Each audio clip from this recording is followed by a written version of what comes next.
दुधाचे पैसे तुपावर कसे वसूल करायचे ते मी तुम्हाला आज या व्हिडिओमध्ये सांगते।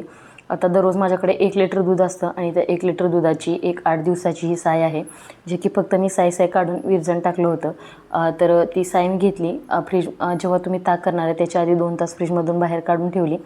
आता थोडी साय मिक्सरच्या भांड्यामध्ये घेऊन छान असं बिना पाणी घालता मिक्स करून घेतलं। तुम्हाला जर वाटलं पाण्याची आवश्यकता आहे तर थोडं पाणी तुम्ही याच्यामध्ये मिक्स करू शकता।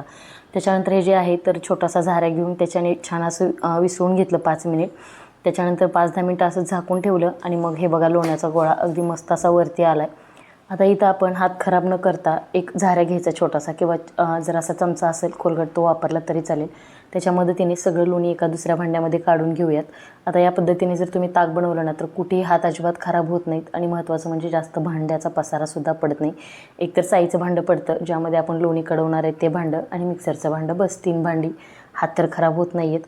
आणि आता हे सगळं लोणी जे आहे ना ते जोपर्यंत स्वच्छ पाणी निघत नाही तोपर्यंत ते स्वच्छ धुवून घ्यायचं, जेणेकरून जे तूप आहे ना ते छान असं सुवासिक बनतं, त्याचा आंबूस वास अजिबात येत नाही। आता लोणी स्वच्छ धुवून घेतलं आणि छान असं कडवून घेते।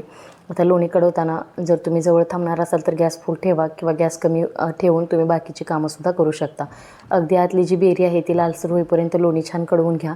आता 1 लिटर दुधाचं एका आठवड्याच्या साईपासून साधारणतः 250 ते 300 ग्रॅम तूप तयार होतं। म्हणजे तुम्हीच हिशोब करा आता दुधाचे पैसे किती होतात आणि तुपाचा जो रेट आहे तो काय, मग होतात की नाही दुधाचे पैसे तुपावरती वसूल। असं जर तुम्ही 1 महिन्याचा हिशोब केला तर नक्कीच तुमचे पैसे वसूल होतील।